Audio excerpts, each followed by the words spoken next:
Page 39, the rainbow.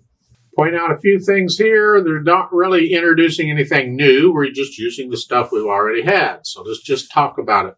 At the beginning, there's a pickup beat. The first measure has one count in it. So that's a pickup beat. It's a pickup measure. Pickup beat now. If you look at the last measure, you'll see it has 2 counts. And you put them together and you got 3 total. So every measure has 3 counts. In essence, that first measure, that one beat, is part of the last measure. They just split it and separated it. Melody here is in the right hand for the most part. The left hand gets it a little bit in the last line. You can see down there. So we're going to bring out the melody. We want the right hand to be a little louder than the left.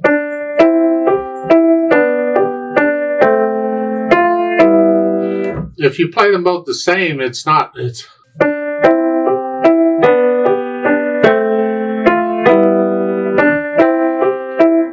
just doesn't work. You can hear all the notes on it, and you can sort of enjoy it. I don't know.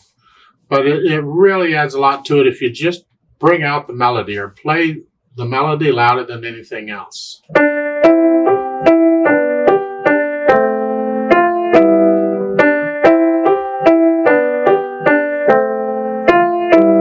You see the slurs? Did you hear what I did in the last measure? I lift up between the E and the D. The last measure, the first line. Because it's between slurs. And we just lift up and keep going. The second line, do the same thing. It doesn't have a slur on it, but pretend it does and connect it. Third line down, you got a fermata. Here, last measure. When we do the play with me, I'm going to hold that 2 counts instead of 1. And then you keep going. In the left hand, you got these supporting notes. These dotted half notes, each one gets 3 counts. Keep them soft because the melody's in the other hand. I don't know how much you're struggling or how well you're getting this, but I want to talk about something. I'll talk about it more a little later. But look at the last 2 measures of the first line in the left hand. You have an A going to a GB. When you have 1 note going to 2 notes in the same hand, this is a problem for a lot of people. Now this one isn't so bad because the 2 notes are on each side of the 1 note. But it's the same technique I'm going to explain. And that is I use a weight distribution technique when I play. I don't just keep the wrist still and use the fingers. No. Maybe with a finger staccato I might, but otherwise I don't do that regular playing. I use the weight of my hand and my arm to help push the notes down, the keys down. Now it's a very small motion, but it's the weight, I'm still working the weight up and down from the hand and the arm. So what I'm doing here in the left hand is I'm simply transferring the weight from finger to finger, and I'm simply lowering whichever finger needs to play whichever note. So at the beginning it's a C, so my weight's on the C. Now I'm not putting all the weight down. I don't totally relax. I don't have to. I'm controlling how much weight I'm using.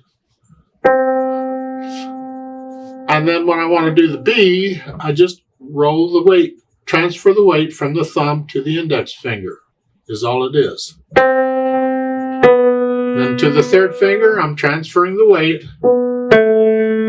And then here, I'm transferring the weight from here to here. I do this each time by lowering the wrist. It's here, then I lower the wrist again. You can't see it very well from up above. I'll exaggerate it for the camera. But this helps me get the notes down. Is by working the weight of the hand and arm up and down like this, I can push these notes down. With a little practice, it gets pretty good. If you haven't yet, I encourage you to go do my C major scale video. Learn the C major scale, the beginner part, 1 octave up and down, both hands. And you can practice this weight transfer on doing the scale and get accustomed to it there. And drop the wrist with each note. I explain this stuff in the scale video, so I suggest you go there and follow along on that one. Another one is the third line down, second measure to third measure. Same thing. The B and then I'm lifting the wrist up a little, and then I'm dropping the wrist, and I'm just lifting the index finger up and playing the other notes. Like so. Try and get them down at the same time. Then going to the last measure, when you're going from here to here,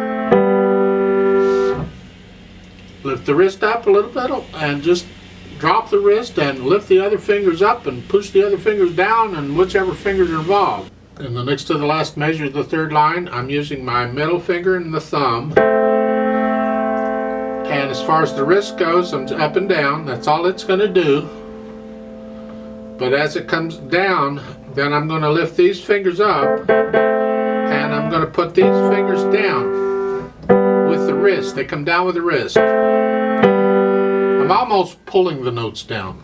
That's what it sort of feels like. And you can get them that way.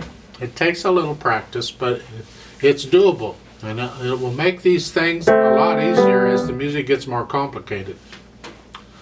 Now this last line down here, the melodies in both hands. Look at the slurs. We want to hear this. So it's here. You have a D flat, A flat. Isn't that fun? And lift up before you go to the next note, because there's a different slur.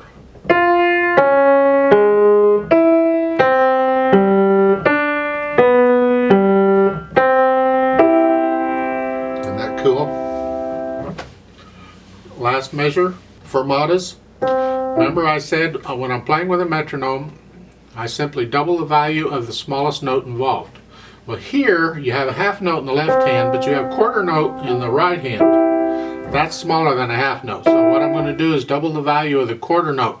And then the left hand is just going to hold down however long it has to come up with the right hand. So they come up together. So it's like 1, 2, hold, up. Like so. That's the fermatas. Dynamic wise, at the beginning it's soft. That's the melody that's soft. Here they put the P in the middle where it belongs. And you're supposed to know it goes to the melody. That means the left hand has to be really soft. Then the third line down, you get this hairpin, the crescendo. You're going to go from soft to loud. But you got 3 measures to do it in. You got to plan this out, or you'll be loud by the end of the first measure, and that's too soon. So it's like when it spans measures like this, I usually get louder according to the measure. So the first measure in the third line, I'm going to be soft. In the next measure, I'm going to go up to sort of a medium soft, just a little louder. In the third measure, I'm going to go up to a medium loud, just a little louder. And then finally in the last measure, I'm loud. And I'm going to hold that 2 counts because of the fermata. And then we have piano all of a sudden. It's soft all of a sudden. And if that really helps and adds a lot to the music if you can do that. So that third line is this way.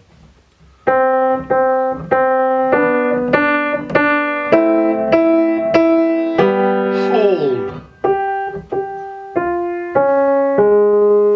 Etc. It's really cool. Tempo. Look at the tempo marking at the top. Tempo in Italian means time, or for music it means speed. How fast is it going to go? Well, it's marked andante. Andante to me is just a nice casual stroll. It's not fast, it's not slow. It's slower than moderato. Moderato is a moderate speed. Yeah. Andante is just a nice, think of just strolling down a park sidewalk or some such thing. 2, 1, 2. And it's different for different people. That may have been fast to you. Maybe andante to you is really slow.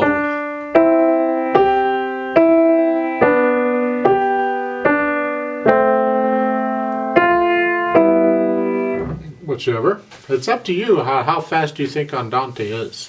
But then when you get down to the third line, the last measure, now it's adagio. They've changed the tempo. Adagio is slow. It's not as slow as you can go. They're slower than this, but it's slow. So however fast you were going there, now all of a sudden you are slow and soft.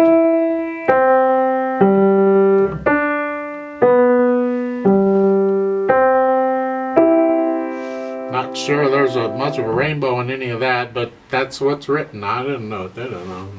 Now there is a note at the bottom of the page talking about Roy G. Biv. This is a method that I use in school, I used to use in school, I still do, to remember the 7 colors of the rainbow. It's an acronym. Each letter stands for a color.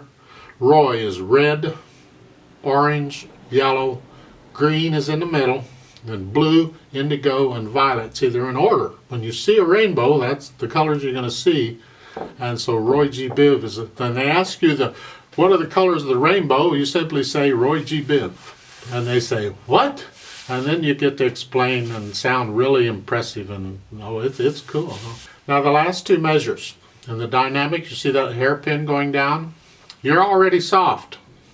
What they want you to do, I suppose, is just kind of how soft can you get? You're like fading away here. Try and make each note softer. Just real how soft can you get there in the end. I'm going to play this. You can play along with me. It has a pickup beat. I'm only going to give 2 counts. So let's play it together slowly if you'd like. Just to check the notes and the rhythms. You do the dynamics. I'm just going to play the notes. And as I said before, I'm going to hold all these fermata notes double the value. I think they're like quarter notes, so I'm going to hold them 2 counts. So we're in middle C position. Ready, go.